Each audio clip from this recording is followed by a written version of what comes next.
आज भोर की बैठक में हम लोगों ने अपने जीवन के इस तथ्य का अन्वेषण अवलोकन करना शुरू किया कि वह जीना क्या है जो छवियों से मुक्त है।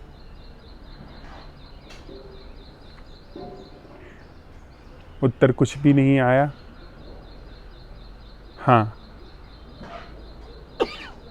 हमारे इस असंभव प्रश्न ने हमारी अपनी जीवन शैली, बुद्धि, मन, हमारे अपने जितने जीवन को लेकर के संस्कार, आग्रह रहे हैं, उनको लेकर के जो हमारे भीतर विचार थे, वे सब इस असंभव प्रश्न के समक्ष थम गए जब हमने यह प्रश्न उठाया कि वह जीना क्या है जो छवियों से मुक्त है। और इस थमने में एक अनायोजित, अप्रायोजित, अनायास, असीम गहराता जाता एक मौन है, जागरण है, जो कि हमारे द्वारा नहीं किया जा रहा है। हमारे भीतर वह जागरण सहज रूप से घट रहा है। और यही जागरण जो हमारे संवाद का एक रसात्मक ढंग है, उसको अर्पित होता जा रहा है, जिसे हम कह रहे हैं अमृत की देहरी पर हम मरणशील, मरण धर्मा के गीत अर्पित हो जा रहे हैं। हमारा यह जो प्रश्नों से घेरता हुआ मौन और जागरण है, यह उस अमृत को अर्पित होता जा रहा है। पुनः एक नए ढंग से हम अपने इस जीवित मृत अर्थात मृत्यु के गीत को गाने जा रहे हैं। वह मृत्यु का गीत क्या है, कैसा है, उसके पहले मेरे सामने कोई एक शाल पर ओढ़ करके बैठा है जिस पर राम लिखा हुआ है और उस पर सत्य, प्रेम और करुणा लिखा हुआ है।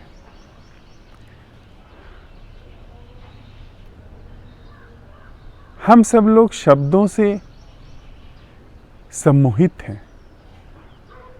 भला सत्य का जो वास्तविक अर्थ है वह किसी शब्द में समा सकता है? शब्दों को हम लिख लें किताबों में, कपड़ों में, क्या हम सत्य के द्वारा ओढ़े जाने वाले हो जाएंगे? क्या हमें सत्य शब्द से लिखी हुई शाल ओढ़ने से सत्य हमें ओढ़ लेगा? या हम सत्य ओढ़ लेंगे, सत्य हमें घेर लेगा? प्रेम, करुणा, ये सारे शब्द दोहरा करके, ये सारे शब्द अपने वस्त्रों पर, अपने चित्त पर, चित्त के पटल पर लिख करके, उनकी जुगाली करके, जो इन शब्दों के पीछे यथार्थ आशय हैं, वे हमारे अंदर उद्घाटित हो जाएंगे। उनका हमारे जीवन में संचरण शुरू हो जाएगा। वह जीवन हमें प्राप्त हो जाएगा जो सत्य का, प्रेम का, करुणा का है। वह जिसे राम कहा गया है, वह राम हमारे जीवन में उतर जाएगा? नहीं, ऐसा हो नहीं सकता। न राम, न सत्य, न प्रेम, न करुणा, इनमें से कुछ भी जो विचारों के रूप में हमारे समक्ष आते हैं, इनमें कुछ भी सही मायनों में विचारों के द्वारा नहीं पकड़े जा सकते हैं।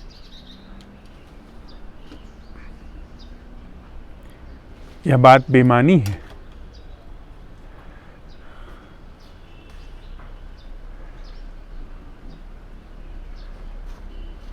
लेकिन हमने इसी तरीके से खुद को धोखा दिया है।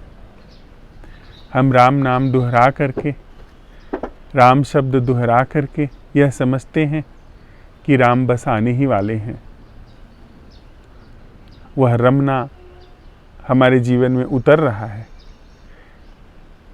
हम सत्य शब्द को गा करके, प्रेम शब्द को गा करके, करुणा शब्द को गा करके यह समझते हैं कि बस सत्य, प्रेम और करुणा हमारे जीवन में घट ही रहा है। हम गीत गा लेते हैं, हम संगीत बजा लेते हैं और यह सब करके हम बहुत खुश हो जाते हैं कि बिल्कुल हमारी जीवन यात्रा वह सत्य, प्रेम और करुणा में चल रही है। शब्द वह वस्तु नहीं है। भौतिक रूप में भी सत्य, भौतिक रूप में भी शब्द वह वस्तु नहीं है जिसके लिए वह शब्द उपयोग में लाया गया है। यदि एक फूल है तो फूल शब्द वह जीवंत घटना नहीं है जिसका नाम फूल रखा गया है। मेरे पीछे यह जो पहाड़ है,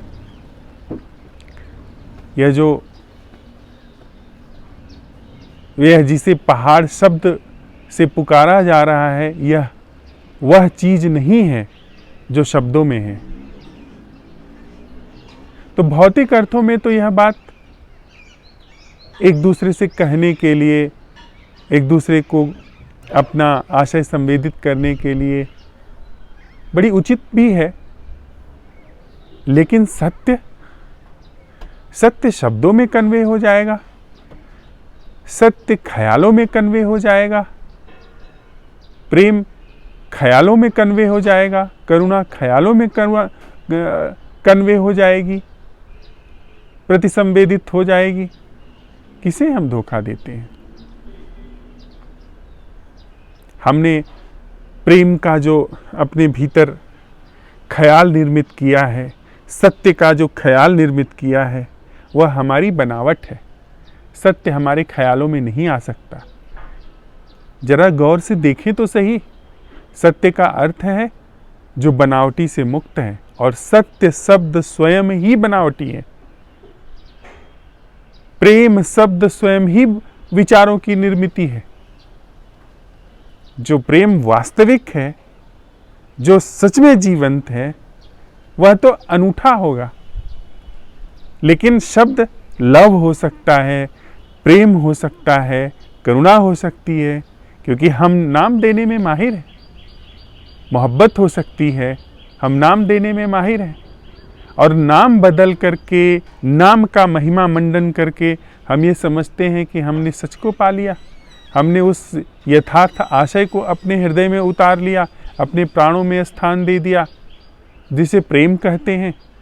प्रेम का भला हमें कभी पता चल सकता है? जब तक हम हैं, क्या प्रेम उद्घाटित हो सकता है? जब तक मैं हूं, सत्य कभी जगह ले सकता है? मैं निर्माण हूं शब्दों का। या मैं का एहसास स्वयं शब्दों का निर्माण है, विचारों का निर्माण है, ख्यालों का निर्माण है, संस्कारों का निर्माण है। यह न जाने कितने तरह के सम्मोहनों का निर्माण है। यह मैं जब तक है, यह सत्य को उपलब्ध हो सकता है। जब तक मैं हूं, तब तक हरि हो सकता है। कहने वाले ने तो कहा कि जब मैं था तब हरि नहीं, अब हरि है मैं नाही। पर हम राम लिख लेते हैं, राम दोहरा लेते हैं, राम कह लेते हैं और सोचते हैं कि हम राममय हैं। ऐसा नहीं हो सकता। इसको लेकर के भीड़ जुटाई जा सकती है, इसको लेकर के प्रचार किया जा सकता है, इसको लेकर के हम एक दूसरे को धोखा दे सकते हैं, सम्मोहित कर सकते हैं, इसको लेकर के एक विराट मनोरंजन तैयार किया जा सकता है, पर इससे कोई क्रांति नहीं घटित होगी। भीतर हम राम को दूर दूर तक, जो राम शब्द के पीछे सच्चा आशय है, उससे सदा ही वंचित रहेंगे, उससे सदा ही अछूते रहेंगे। राम को सीधे पाने का, सत्य को सीधे पाने का, प्रेम को सीधे पाने का, करुणा को सीधे पाने का कोई उपाय ही नहीं है। जिन्होंने देखा, जिन्होंने जाना, जिन्होंने अपने जीवन को दांव पे लगा करके परखा, उन्होंने स्पष्ट रूप से कहा है कि जब मैं था तब हरि नहीं, अब हरि हैं मैं ना। राम तब तक नहीं हो सकते हैं जब तक मैं हूँ, इसलिए मैं अपनी आहुति देता हूँ राम के लिए। मैं ऐसी वेदी तैयार करता हूँ जिसमें मैं अपनी आहुति दे सकूँ। कहने वालों ने कहा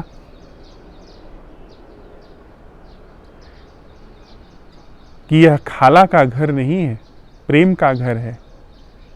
यहाँ पर जो पहले सिर काट करके उतारता है, सिर उतार करके रखता है, वह प्रवेश करता है। मैं प्रेम कैसे कर सकता हूँ?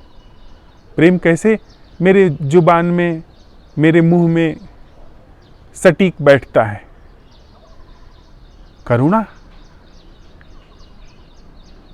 करुणा भला तब हो सकती है कि जब मैं हूँ, मैं करुणा कर सकता हूँ।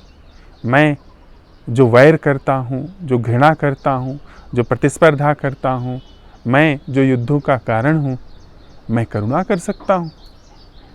मेरे अंदर कोई ऐसा रसोमय भाव प्रवाहित हो सकता है?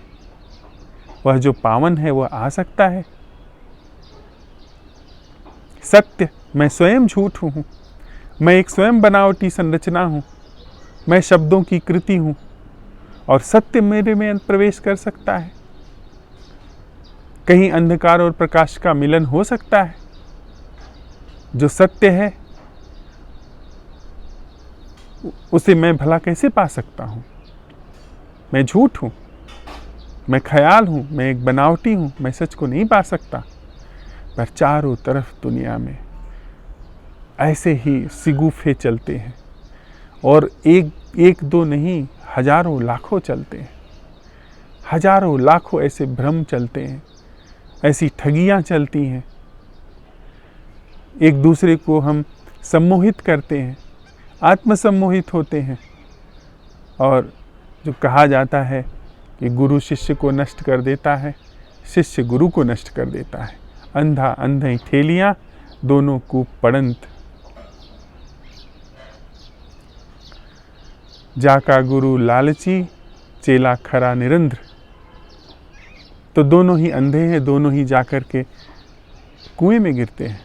दोनों ही एक ख्याली दुनिया निर्मित करके उसमें राम को बनाते हैं, राम की पूजा को बनाते हैं, अर्चना को बनाते हैं, और राम को पा भी लेते हैं। उनके पैर भी धोने वाले हैं, उनके चरणों में दंडवत करने वाले हैं और करवाने वाले हैं। नहीं, ऐसा नहीं हो सकता। जब तक मैं हूँ, न राम हो सकता है, न सत्य हो सकता है, न प्रेम हो सकता है, न करुणा हो सकती है। यह कुछ भी नहीं हो सकता। इन शब्दों के साथ हम बलात्कार करते हैं, इन शब्दों के साथ हम अनाचार करते हैं, इनके साथ जबरन हम छेड़छाड़ करते हैं, जिसे बलात्कृत कहा जाता है।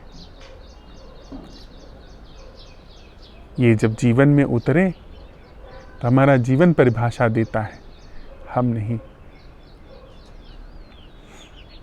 तो यदि बात हम साथ साथ चलते हुए स्पष्ट रूप से इस तथ्य को देख रहे हैं, परीक्षण कर रहे हैं, जांच रहे हैं कि शब्द वह चीज नहीं है जिसके लिए शब्द है।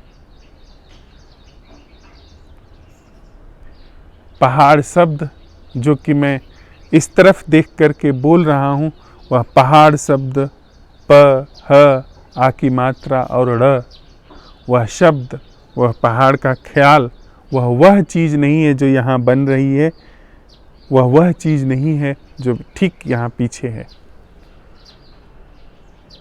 वह चीज़ यहाँ आ भी नहीं सकती, उपाय भी नहीं है कोई आने का। तो राम शब्द राम नहीं है। यदि खूब स्पष्टता से हमारे अंदर यह बात साफ है तो हम आगे बढ़ सकते हैं, तो हम आगे परीक्षण कर सकते हैं कि वह जीना क्या है, वह संबंधित होना क्या है जो शब्दों से मुक्त है। शब्द यानी जो हमने दिया है, वह अवलोकन क्या है जो शब्दों से मुक्त है। हमारे भीतर क्या कोई ऐसी जीवन धारा चल रही है जो शब्दों से मुक्त है, जिसमें शब्दों की कोई गति नहीं है। उसकी पहचान हो, उसका उद्घाटन हो, तो फिर हम उसके लिए भी अर्पित होना शुरू कर सकते हैं, हो सकते हैं, जिसे सत्य कहा जाता है, जिसे प्रेम कहा जाता है, जिसे करुणा या जिसे राम कहते हैं। उसके पहले नहीं। हम कभी भी नहीं जान सकते हैं राम को, राम ही हमें जानता हो तो हो। तो हम आप साथ साथ चलते हुए खूब स्पष्टता से यदि यह देख ले रहे हैं कि शब्द सच नहीं है, शब्द प्रतीक हैं, तो फिर हम इस बैठक में यह प्रश्न अपने से उठा रहे हैं। प्रश्न उठाने का क्या अर्थ है? संभव प्रश्न हम विचारों के समक्ष उठा सकते हैं। हम वह प्रश्न उठा सकते हैं अपने मस्तिष्क के समक्ष, अपनी स्मृति के समक्ष, जो वहाँ संकलित हैं, जो वहाँ संचित हैं, या जो वहाँ पर संकलित हो सकते हैं, संचित हो सकते हैं। उनका संभव प्रश्न हम वहाँ उठा सकते हैं। हमें जो अभी ज्ञात नहीं है, हम कोशिश करें तो हम ज्ञात हो सकता है मुझे, हमें उसे हम अपनी मस्तिष्क में संचित कर सकते हैं। लेकिन जो मस्तिष्क में आ ही नहीं सकता है, उसे भला कैसे हम हासिल कर सकते हैं? वह हमारे लिए असंभव है, वह प्रश्न ही हमारे लिए असंभव है। जैसे यह पहाड़ मेरे मस्तिष्क में नहीं जा सकता है,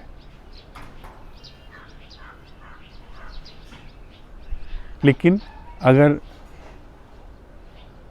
हम अपने जीवन के क्षेत्र में इसका अन्वेषण कर रहे हैं कि क्या है जो शब्दों के पार है, क्या है जो संबंधों में शब्दों के पार है, जीवन में संबंधों के पार है, तो संबंधों में और जीवन में हमारे शब्दों के पार वह जो धारा है, वह जो जीवन की मौन, घर्षण से मुक्त, चोट से मुक्त जो जीवन धारा है, वो सहज ही वहाँ हमें मिटाती हुई बहने लगेगी। हम न होंगे,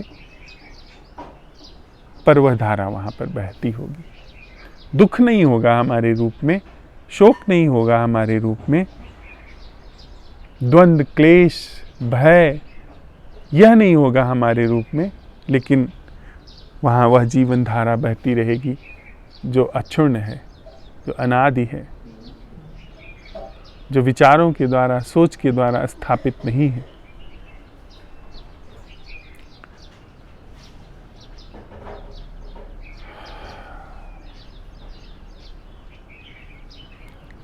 तो इस बैठक में हमारा अब यह अपने समक्ष यह प्रश्न है, अपने समक्ष से फिर से हम स्पष्ट हो लें कि मस्तिष्क से नहीं हम पूछ रहे हैं, अपने पूरे होने से पूछ रहे हैं, समूचे होने से पूछ रहे हैं, जिसमें हमारी देह शामिल है। वह कितनी विराट है हमें नहीं पता, किन से जुड़ी हुई है नहीं पता, हमारा हृदय सम्मिलित है, हमारे अपने समूचा होना हमारा सम्मिलित है, जो ज्ञात है वह भी, जो अज्ञात है वह भी, जो अज्ञेय है वह भी। तो एक तरह से कहें, हम सकल अस्तित्व से यह प्रश्न पूछ रहे हैं, जिस अस्तित्व में हम शामिल हैं, हम अलग नहीं। समूचे जहाँ तक भी हमारा प्रश्न प्रवेश कर सकता है, वहाँ तक हम अपनी पुकार, अपना प्रश्न उठा रहे हैं, अपने से लेकर के सकल अस्तित्व तक में, कि वह जीना क्या है जो शब्दों से मुक्त है, शब्दों की समूची संरचना से मुक्त है।